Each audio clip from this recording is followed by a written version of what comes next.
The United States stands at this time at the pinnacle of world power. It is a solemn moment for the American democracy. For with primacy and power is also joined an awe-inspiring accountability to the future. If you look around you, you must feel not only the sense of duty done, but also you must feel anxiety, lest you fall below the level of achievement. Opportunity is here now, clear and shining for both our countries. To reject it or ignore it or further it away will bring upon us all the long reproaches of the aftertime. It is necessary that constancy of mind, persistency of purpose, and the grand simplicity of decision shall guide and rule the conduct of the English-speaking peoples in peace as they did in war. We must, and I believe we shall, prove ourselves equal to this severe requirement. To give security to these countless homes, they must be shielded from the two gaunt marauders, war and tyranny. We all know the frightful disturbances in which the ordinary family is plunged when the curse of war swoops down upon the breadwinner and those for whom he works and contrives. The awful ruin of Europe, with all its vanished glories, and of large parts of Asia glares us in the eyes. When the designs of wicked men or the aggressive urge of mighty states dissolve over large areas the frame of civilized society, humble folk are confronted with difficulties with which they cannot cope. For them, all is distorted, all is broken, even ground to pulp. Our American military colleagues, after having proclaimed their overall strategic concept and computed available resources, always proceed to the next step, namely the method. Here again, there is widespread agreement. A world organization has already been erected for the prime purpose of preventing war, UNO, the successor of the League of Nations. With this decisive addition to the United States and all that means, is already at work. We must make sure that its work is fruitful, that it is a reality and not a sham, that it is a force for action and not merely a frothing of words, that it is a true temple of peace in which the shields of many nations can someday be hung up, and not merely a cockpit in a Tower of Babel. Before we cast away the solid assurances of national armaments for self-preservation, we must be certain that our temple is built not upon shifting sands or quagmires, but upon the rock. Anyone can see with his eyes open that our path will be difficult and also long, but if we persevere together as we did in the two world wars, though not, alas, in the interval between them, I cannot doubt that we shall achieve our common purpose in the end.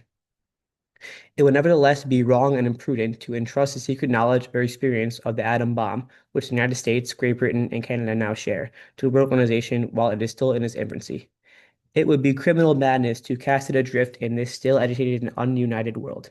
No one in any country has slept less well in their bed because its knowledge and the method of the raw materials to apply it are at present largely retained in American hands. I do not believe we should all have slept so soundly had positions been reversed and if some communist or neo-fascist state monopolized, for the time being, these dread agencies. The red, the fear of them alone might easily have been used to enforce totalitarian systems upon a free democratic world, with consequences appalling to human imagination. God has willed that this shall not be, and we have at least a breathing space to set our house in order before this peril has to be encountered. And even then, if no effort is spared, we should still possess so formidable a superiority as to impose effective deterrence upon its employment, or threat of employment by others. Ultimately, when the essential brotherhood of man is truly embodied and expressed in a world organization with all the necessary practical safeguards to make it effective, these powers would naturally be confided to that world organization. Now I come to the second danger of these two marauders which threatens the cottage home and the ordinary people, namely tyranny. We cannot be blind to the fact that the liberties enjoyed by individual citizens throughout the British Empire are not valid in a considerable number of countries, some of which are very powerful. In these states, control is enforced upon the common people by various kinds of all-embracing police governments, to a degree which is overwhelming and contrary to every principle of democracy. The power of the state is exercised without restraint, either by dictators or by compact oligarchies operating through a privileged party and a political police. It is not our duty at this time, when difficulties are so numerous, to interfere forcibly in the internal affairs of countries which we have not conquered in war. But we must never cease to proclaim in fearless tones the great principles of freedom and the rights of man, which are the joint inheritance of the English-speaking world, and which, through Magna Carta, the Bill of Rights, the habeas corpus, trial by jury, the English common law, find the most famous expressions in the American Declaration of Independence. The shadow has fallen upon the scene so lately lighted by the Allied victory. Nobody knows what Soviet Russia and its communist international organization intends to do in the immediate future, or what are the limits, if any, to their expansive and proselytizing tendencies. I have a strong admiration and regard for the valiant Russian people and for my wartime comrade, Marshal Stalin. There is deep sympathy and goodwill in Britain, and I doubt not here also, toward the peoples of all the Russians, and a resolve to preserve through many differences and rebuffs in establishing lasting friendships. We understand the Russian need to be secure on her western frontiers by the removal of all possibility of German aggression. We welcome Russia to her frightful place among the leading nations of the world. We welcome her flag upon the seas. Above all, we welcome constant, frequent, and growing contacts between the Russian people and our own people on both sides of the Atlantic. It is my duty, however, for I am sure you would wish me to state the facts as I see them to you, to place before you certain facts about the present position in Europe. From Stettin in the Baltic to Trieste in the Adriatic, an iron curtain has descended upon the continent.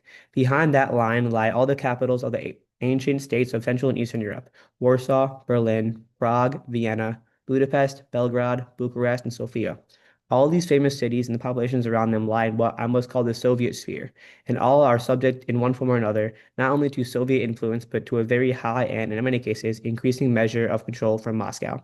Athens alone, Greece with its immortal glories, is free to decide its future at an election under British, American, and French observation. The Russian-dominated Polish government has been encouraged to make enormous and wrongful inroads upon Germany, and mass expulsions of millions of Germans on a scale grievous and undreamed of are now taking place. The communist parties, which were very small in all these eastern states of Europe, have been raised to preeminence and power far beyond their numbers and are seeking everywhere to obtain total control.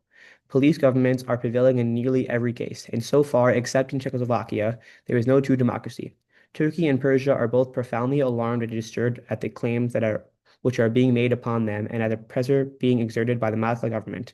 An attempt is being made by the Russians in Berlin to build up a quasi-communist party in their zone of occupied Germany by showing special favors to groups of left-wing German leaders.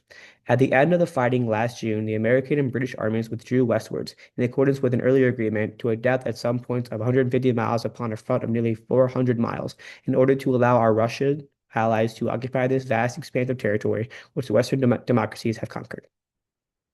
On the other hand, I repulse the idea that a new war is inevitable, still more that it is imminent. It is because I am sure that our fortunes are still in our own hands and that we hold the power to save the future, that I feel the duty to speak out now, that I had the occasion and the opportunity to do so.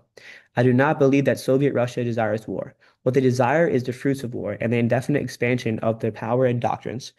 But what we have to consider here today, while time remains, is the permanent prevention of war and the establishment of conditions of freedom and democracy as rapidly as possible in all countries. Our difficulties and dangers will not be removed by closing our eyes to them. They will not be removed by mere waiting to see what happens, nor will they be removed by a police policy of appeasement. What is needed is a settlement, and the longer that is delayed, the more difficult it will be and the greater our dangers will become. From what I have seen of our Russian friends and allies during the war, I am convinced that there is nothing they admire so much as strength, and there is nothing for which they have less respect for than weakness, especially military weakness. For that reason, the old doctrine of balance of power is unsound. We cannot afford, if we can help it, to work on narrow margins, offering temptations to a trial of strength. The Western democracies stand together in strict adherence to the principles of the United Nations Charter. Their influence for furthering those principles will be immersed and no one is likely to molest them. If, however, they become divided or falter in their duty, and if these all-important years are allowed to slip away, then indeed catastrophe may overwhelm us all.